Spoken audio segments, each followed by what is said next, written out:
Ahora hay una tienda en un pueblo de Urabá que es tal vez lo más cercano a un monumento que tendré para mi vida. El letrero dice Miscelánea J.A. y es blanco, azul y rojo y se enciende desde las 6 de la tarde hasta las 10 de la noche. La imagen en mi cabeza de ese letrero encendido a diario, 4 horas al día, me hizo caer en cuenta de que las iniciales de mi nombre forman una risa irónica, ja, y que si se le agregan las iniciales de mi apellido, Ardila Acevedo, se transforman en una risa sostenida, ja. No fui nombrado en serio, mi nombre es una risa solapada, y quizá por eso tenga un poco de sentido esta especie de sentimiento de irrealidad que me acompaña siempre. Hola, los saludo en este nuevo capítulo de las partes de la lengua con un propósito y es invitarlos a soñar alrededor de los libros con estas entrevistas con escritores y escritoras colombianos. Hoy estamos aquí para hablar con un escritor de aquí de su casa, de Medellín, de Chigorodó para ser más exactos, en el Urabá antioqueño, pero vive en Medellín, José Ardila, que escribió un libro de cuentos extraordinario, Libro del Tedio, y ese fragmento que leímos y la audiencia también pudo oír hace unos segundos forma parte de uno de los cuentos de este libro. José, un placer. Muchas gracias por haber aceptado esta invitación. Muchas gracias, Claudia.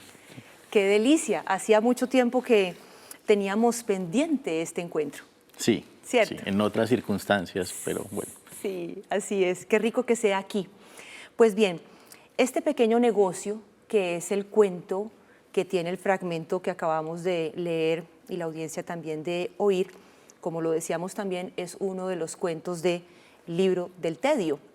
Y allí, pues básicamente, para que la audiencia se ubique un poquito, estás relatando una conversación telefónica que tienes con tu papá, que está en el Urabá, y tú estás en Medellín, ¿cierto? Sí.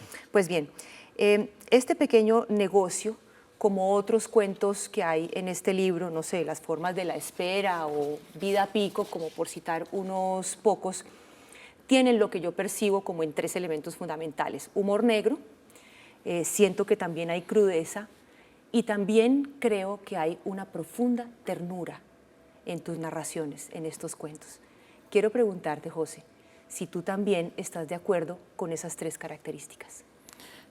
Yo creo que sí. Lo que pasa es que hay algunos elementos que no son del todo conscientes cuando me siento a escribir. Yo trato de identificar cosas que me suceden en la vida o cosas que me interesan en la vida para empezar a escribir cuentos o lo que se me ocurra. Y luego la forma que va tomando eso es prácticamente involuntaria.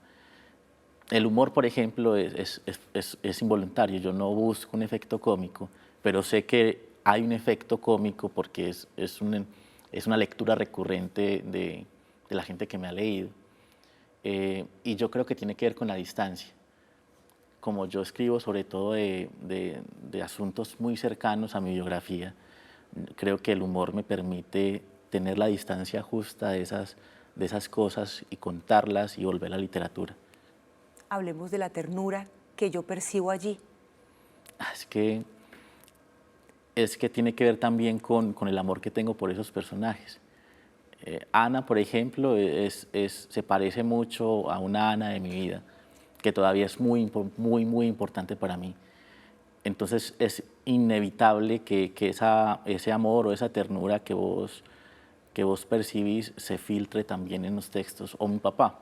Mi papá, por ejemplo, odia mi libro. ¿Y por qué? Él dice que él usa la palabra usufructado. Usufructuado, sí, usufructuado. No me pidió permiso para citarme. Que usufructuado la historia familiar. Ay, pero lo dice en serio, bravo. Sí, no, pero se lo dice a otros.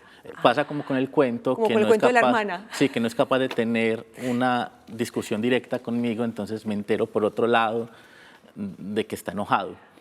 Porque cuando voy, él me recibe maravillosamente en la casa. Simplemente el libro no es un asunto del que se hable.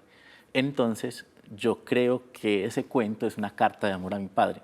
Ah, Yo lo qué creo, bonito. pero no lo percibe así.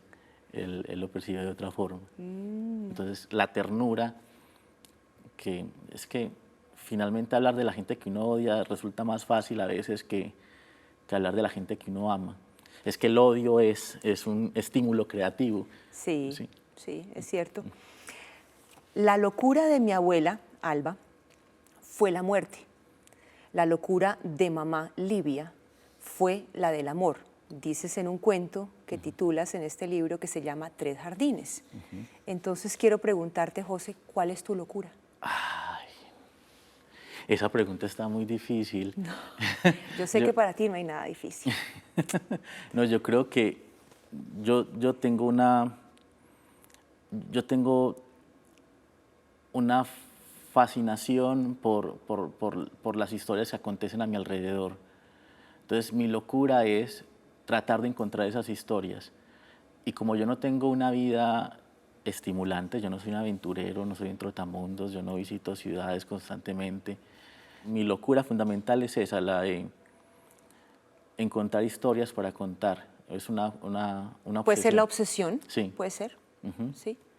Ok. También soy muy pasivo, soy una persona muy pasiva y el mundo me va llevando, yo siento a veces que el mundo me va llevando como por inercia. Yo realmente no hago un esfuerzo para, para habitar este mundo. Entonces, a veces cuando veo hacia atrás, me da una ansiedad horrible la idea de que pues, no sé hacia dónde me llevará este rumbo de mi vida. Y cada tanto tengo crisis de ansiedad. Ok. Sí, pero no, es algo con lo que he aprendido pues, a convivir y que he tratado de convertir también en literatura, en la medida de lo posible. Bien. El Urabá antioqueño, especialmente Chigorodó, que como lo decíamos al principio, es donde naciste, y Medellín, que es el lugar donde vives ahora, pues son los lugares que uno ve reflejados en los cuentos que tú has escrito. Es lo que siento que ha inspirado tu creación narrativa. Mm, es como si no fuera posible que las historias que creas ocurrieran en otros lugares. Cuando estaba pensando en esta entrevista, recordé una que le hice hace un tiempo a Guillermo Arriaga, el escritor mexicano del Salvaje, de Salvar el Fuego. Amores perros. Sí, Amores Perros ya en el mundo del cine, guionista del cine. Pero Guillermo tiene una traza infalible en sus escritos y está relacionada con Unidad Modelo, que es como se llama el barrio muy violento donde él creció en el Distrito Federal, en México. Y pues asocié, digamos, siempre hay trazos de esa violencia, de ese barrio, de esas vivencias, y siento que eso es lo que pasa también con esas vivencias tuyas y esos recuerdos apegados a Chigorodó, al Urabá y también a Medellín. Quiero entonces preguntarte si sientes que te cuesta desarraigar la creación artística, narrativa de allí, si es para ti muy difícil pensar en escribir sobre lugares distintos. Para mí es imposible, no es, no es solo difícil, es imposible. Yo he escrito, yo creo que en el libro del Tedio hay cuentos con registro fantástico y alguien podría pensar, esto pudo haber sucedido en cualquier lugar, pero yo, y es un compromiso también con lo que escribo, yo no creo que deba escribir sobre algo que sucede en cualquier lugar. Los escritores tienen varias búsquedas, las búsquedas estilísticas, eso que llaman la voz, pero yo creo que lo primero que uno debe buscar como escritor es contar algo que nadie más puede contar. Pues hablan pues hay teóricos que dicen que todas las historias están contadas, pero lo que hace singular una historia en primer lugar es el estilo y luego esa experiencia única de cada escritor que permite crear realmente historias nuevas. Entonces yo, primero, no soy capaz y segundo, no quiero. Mientras Urabá y Medellín hagan parte sobre como esa ocupen buena parte de ese espacio de memorias en mi cabeza. Yo creo que yo voy a seguir escribiendo sobre Urabá y sobre Medellín y sobre ese limbo vital que es no estar en Urabá y no ser tampoco del todo de Medellín. Yo creo que yo miro esos dos lugares que son importantes para mí, los miro desde ahí, desde esa idea de no pertenecer del todo. Qué lindo eso. Tú has dicho algo sobre la familia, y es que se trata de un montón de extraños y un montón de afectos obligados por la sangre y por la costumbre. Yo estaba pensando en uno de los cuentos cuando llegan a la casa y sientes como que hay una invasión y entonces la mamá siempre dice, pero es que estoy sola, pero no, pero es que no estás sola, pero es que sí estás sola, y entonces empiezan a llegar familiares, tías, los gatos, no sé qué, digamos la invasión, pero pues es la familia, entonces toca aceptar porque es la familia, uno no puede hablar muy duro porque es la familia, ¿cierto? Quiero preguntarte, José, ¿qué más hay sobre la familia como influencia en tus escritos? Es que la familia es... Ahorita hablábamos de las ciudades, de los lugares a los que pertenecemos, pero la familia en algún sentido es también un lugar, o la casa al menos es un lugar al que uno pertenece sobre todo. Yo todavía digo que mi casa es la casa donde vive mi mamá, la casa que está en Chigorodó, sí, o la casa de mi papá. Ellos están separados, pues, pero la casa materna es casi como un vientre del que uno sale al mundo y al que uno puede volver de vez en cuando. Si todo falla en mi vida, si yo soy un fracaso en mi vida, si me quiebro, si me quedo sin trabajo, yo sé siempre que puedo volver a la casa de mi madre. Yo creo que es una sensación universal, como ese lugar seguro, que no es un lugar bello. Yo tengo muchos problemas con esta idea del paraíso perdido de la infancia. Yo crecí en Urabá. Urabá es un lugar con muchos problemas, pero es que además mi familia es un lugar con muchos problemas, con gente que me cae mal, con gente a la que le caigo mal, con gente que quiero, que aprendí a querer con los años, con gente que me acostumbré a querer. Entonces es un lugar no bello, tranquilo, pero es mi lugar. La sangre, eso que llaman el compromiso de la sangre, se convierte también en un vínculo que te da cierta seguridad en el mundo, aunque finalmente toda esa gente que está ligada a vos por la sangre sea gente que no te caiga bien del todo. Mencionaste una palabra y es lo bello, no necesariamente es porque sea bello. ¿Qué es para ti entonces la belleza? La belleza es... Yo creo que es igual de difícil que la pregunta de la locura. Yo creo que la belleza es singular. La belleza es un vínculo sobre todo singular, algo que te insinúa la felicidad.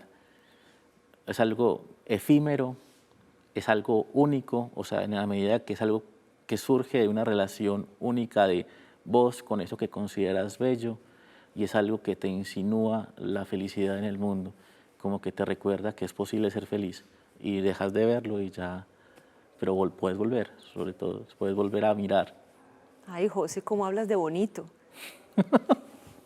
Sí, sí, sí, pues así también como escribes, pero también como nunca habíamos tenido la posibilidad de estar juntos cara a cara, porque sí telefónicamente en una entrevista y tal, pues estoy muy sorprendida, gratamente. Menos mal no digo bobadas.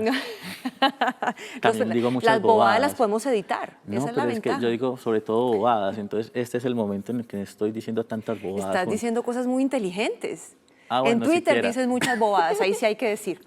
Eso sí es cierto. Eso me han dicho muy seguido, pero a mí me encanta decir bobadas. Yo creo que las bobadas también pueden ser bellas. No, también, eso también tiene su gracia, pues eso no lo vamos a censurar tampoco, ni más faltaba. Bien, José, en esta pregunta que voy a hacer, me resulta inevitable hacer referencia y pensar en José Manuel Freidel y lo mucho que a ti te influenció su obra cuando estabas chiquito allá en Chigorodó, y tú recordabas también que en ese pueblo pues no había una biblioteca grande, ni había muchas posibilidades de buscar libros, pero lo encontraste a él.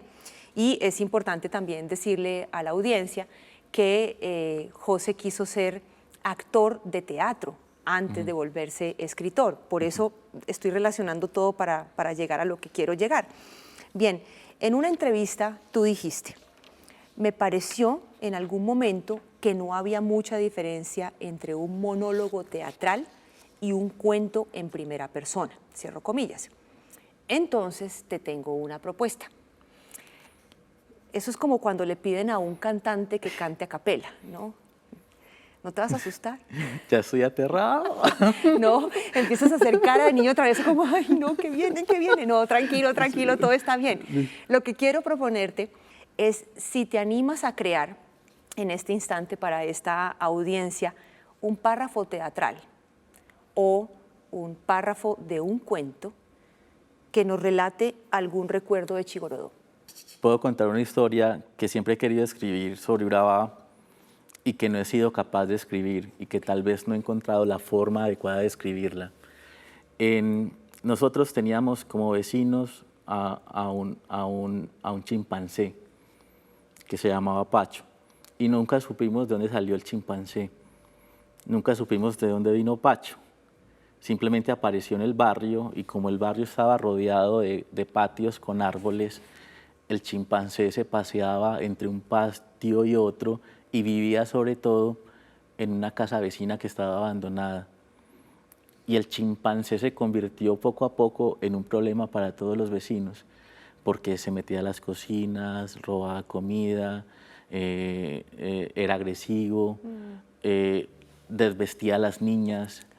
De repente lo encontraban tratando de desvestir a las niñas y un día Pacho simplemente desapareció y yo me he preguntado mucho hacia dónde fue, hacia dónde mandaron a Pacho, si lo mataron, si se lo llevaron en un circo, si lo metieron en un zoológico. Y esa pregunta, ¿por dónde está Pacho?, me detona un montón de otras preguntas sobre mis relaciones con los amiguitos de la cuadra, sobre quiénes eran ellos, sobre qué hacían con el animal, por qué lo maltrataban, por qué le tiraban piedras, porque no era una relación tampoco feliz para mí.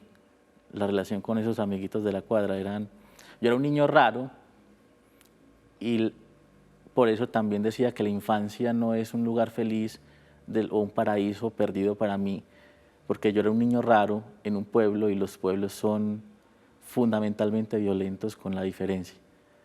Entonces un poco yo era como Pacho. ¿Viste que pudiste? Sí, Eso estuvo muy lindo. bueno, pero ojalá que salga bien. ¿Va a salir bien? Cuando veas esta entrevista vas a querer hacer rewind, ¿no? Para decir, esto me salió súper bien, lo voy a escribir. ¿No te pareció genial? Ojalá que sí. Estamos hablando con José Ardila, quien acaba de cumplir un reto que le pusimos de manera espontánea, creando un párrafo de una historia que estuviera en su imaginación y que para este caso lo remontó a unas memorias de su infancia en el Urabá. Y además lo hiciste muy bien, José. ¿Viste que no era tan difícil? Gracias. Bueno, Divagaciones en el interior de una ballena y Libro del Tedio, que es este del que hemos hablado, son pues libros de cuentos. Y quiero entonces preguntarte por qué te gusta ese género literario, el del cuento. Tiene que ver con lo que hablábamos ahorita de mi relación con el teatro. Yo empecé escribiendo teatro con la única ambición de tener algo que representar. O sea, escribir teatro para luego poder montarlo y presentarme a un público haciendo teatro. Y una de las formas teatrales que más me gusta a mí es el monólogo.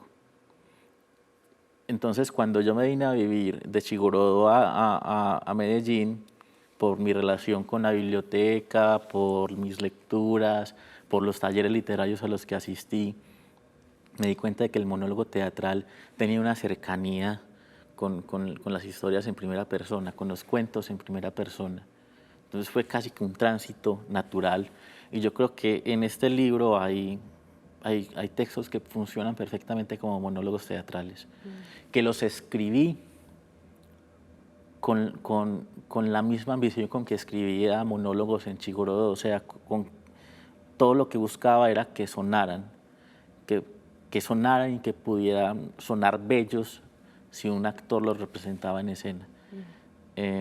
Entonces, yo creo que es una transición casi orgánica de un formato a otro. No hay ninguna explicación adicional, pues. Ok. Si una persona que quiere ser escritor, escritora, está oyendo esta entrevista en este momento y esa persona quiere empezar a escribir cuentos y te pregunta, José, ¿cómo hago? ¿Cuáles son esos tips que no puedo dejar, que no puedo olvidar para escribir un buen cuento? ¿Qué le dirías?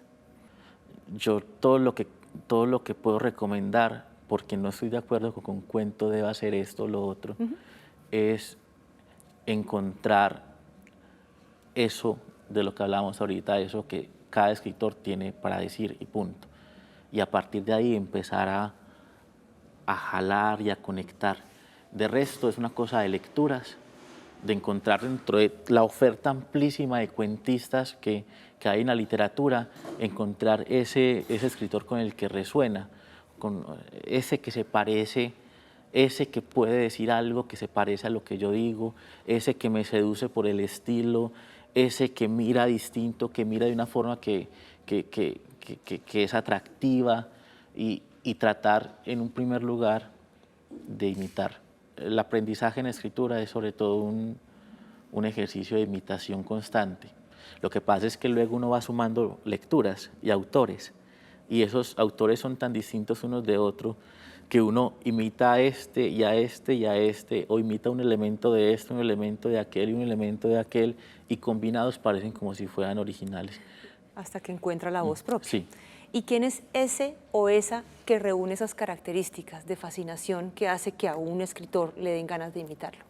A mí me fascina sobre todo Truman Capote. Yo creo, y es el único escritor realmente que leo que releo con cierta frecuencia. Música para camaleones, para mí, por ejemplo, tiene mucho que ver con Libro del Tedio. Y creo que la idea que hay detrás de la composición de música para camaleones es una idea que también me gusta como motivación para escribir. Capote decía ahí en ese libro, en el prólogo del libro, que es famoso pues en las facultades de comunicaciones, el látigo que Dios me dio. Él decía, yo he escrito de todo en la vida. Yo he escrito cuentos, he escrito novelas, he escrito periodismo, he escrito teatro, he escrito cine, y nunca, ahora que lo pienso, nunca he sentido que un libro mío recoja todo eso que he aprendido.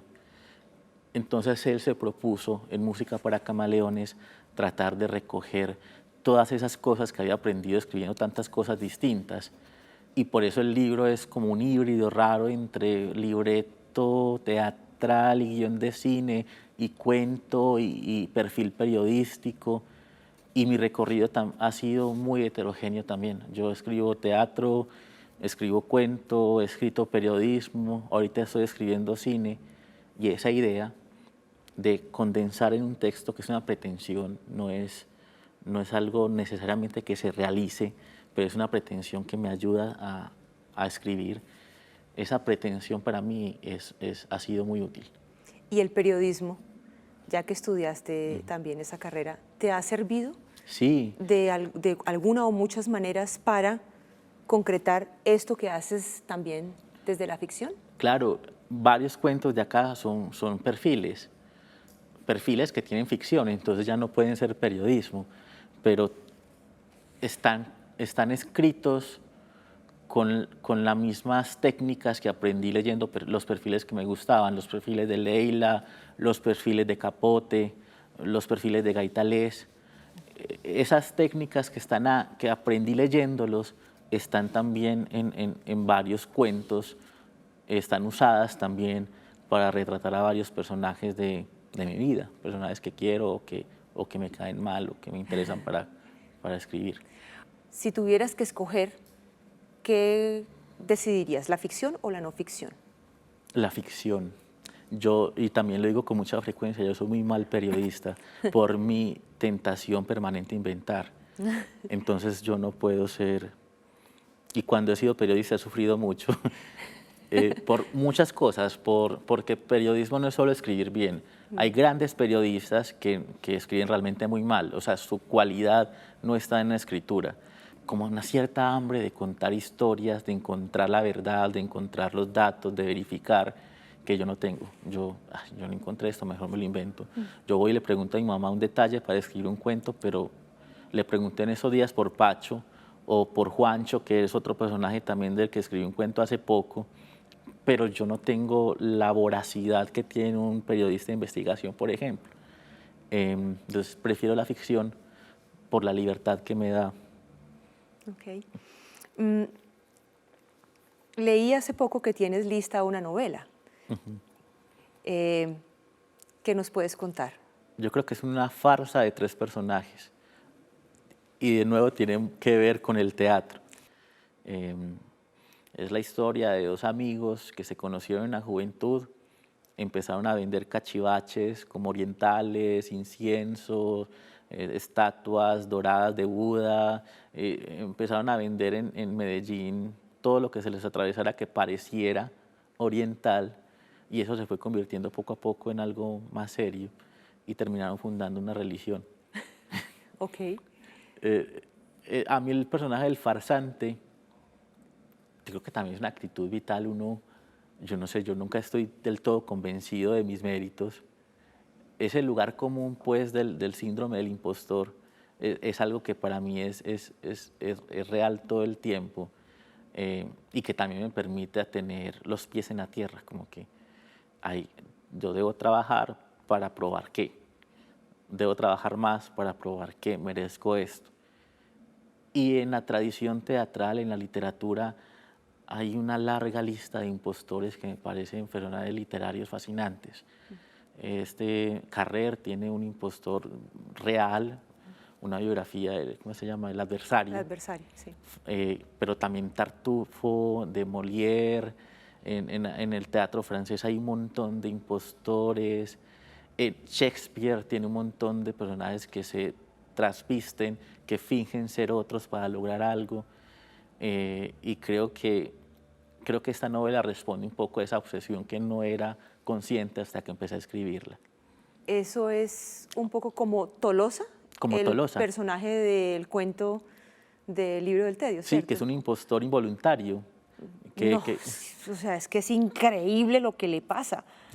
O sea, él no hace nada para remediarlo, pero las circunstancias, o sea, quiero decir, tiene la naturaleza del farsante, pues porque otra persona hace algo distinto. Pero Sí, a él le encanta que todo esto esté pasando, ¿cierto?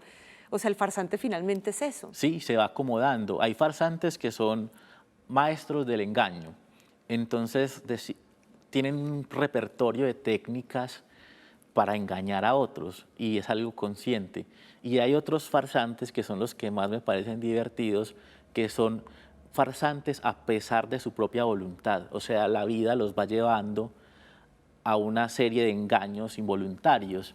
Entonces, Tolosa, por ejemplo, es un funcionario público que se ve metido en una farsa y él en el lugar del impostor, sin que lo quisiera mucho en primer lugar, luego se acomoda, luego hace lo necesario para mantener la mentira, pero no hubo una voluntad inicial para lograrlo. Pero además lo que es increíble es toda la descripción del estrés que vive porque es absolutamente consciente de su incapacidad, pero no hace nada para resolverlo.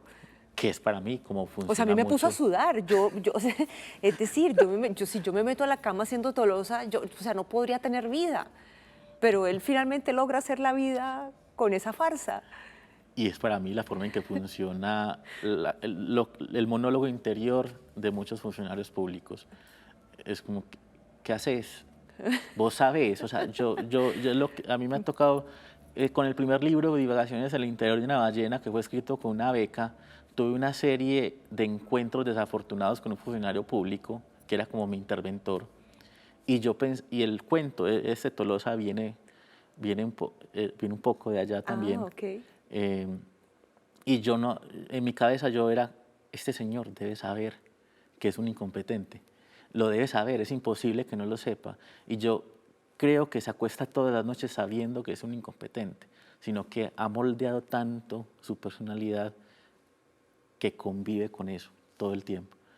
Es como la forma en que yo con la ficción compenso un poco las tiranías, las tiranías burocráticas del sector público. Se vale. ¿Y la novela va a salir pronto? Yo creo que debe salir otro año. Ojalá salga el otro año. Ok, bien. ¿Qué es lo primero que se te viene a la mente cuando piensas en el amor? Acuerdos. Yo creo que el amor es sobre todo una lista inacabable de acuerdos para que funcione. O sea, cuando uno encuentra a alguien que decide amar, en primer lugar para mí también es una decisión. Lo que se viene después es acordar cosas para que eso se mantenga la mayor cantidad de tiempo posible. Okay. Y te lo preguntaba también porque hay mucho amor en lo que relatas, además de la ternura, que te la preguntaba al principio, cuando relatas a tu mamá, a tu papá, a pesar de la molestia del papá, la abuela, las tías, porque también está ese otro amor, ¿no? Que no necesariamente está enmarcado dentro de los acuerdos. Cuando piensas en ese amor, ¿qué piensas? No, pero mira que también es necesario acordar, incluso es necesario pactar. O sea, yo no sé, pues, cuando se trata de la mamá, por ejemplo, para mí es, bueno, ¿en qué me voy a fijar? ¿En qué me voy a fijar cuando se trata de mi mamá, de la relación con mi mamá? Hay cosas que si me fijo demasiado me da rabia o me dan tristeza. Okay. Entonces, para yo poder seguirla queriendo, debo hacer el ejercicio de mirar para otro lado, acordar conmigo mismo, no voy a pararle muchas bolas a esto, porque no tiene sentido. No lo había pensado de esa manera, claro, eso es un acuerdo. Así sea con uno mismo. Sí. Y lo mismo con papá, lo mismo con Ana, que fue mi novia muchos años, o lo mismo con todas las personas que están en mi vida y que amo. Para terminar, José, ¿cómo te defines como escritor? Yo creo que soy un escritor de provincias. Sí. Soy un escritor de provincias, con todo lo que eso significa. Que estoy en el margen, pero no un margen autocompasivo, sino que este estar en el borde me permite también ver la vida de otra forma. Y luego, cómo funciona la lengua en los márgenes también, cómo se vive la lengua en Urabá, por ejemplo, cómo se vive la lengua en Medellín. Eso es fundamental para mi literatura, porque tiene que ver con los ritmos, con la música, que hace parte también de mis ambiciones. José, ha sido un placer esta conversación. Me encanta que finalmente nos hubiéramos podido encontrar gracias a las partes de la lengua. Esta ha sido una excusa maravillosa para oírte y para releerte. Gracias, Claudia. Ha salido lindo, yo creo, con monólogo y todo. Sí, claro que sí, ha salido lindo. Muchas gracias. Y también muchas gracias a ustedes por acompañarnos en las otras partes de la lengua. Busquen la literatura de José Ardila, Libro del Tedio, Lo que viene.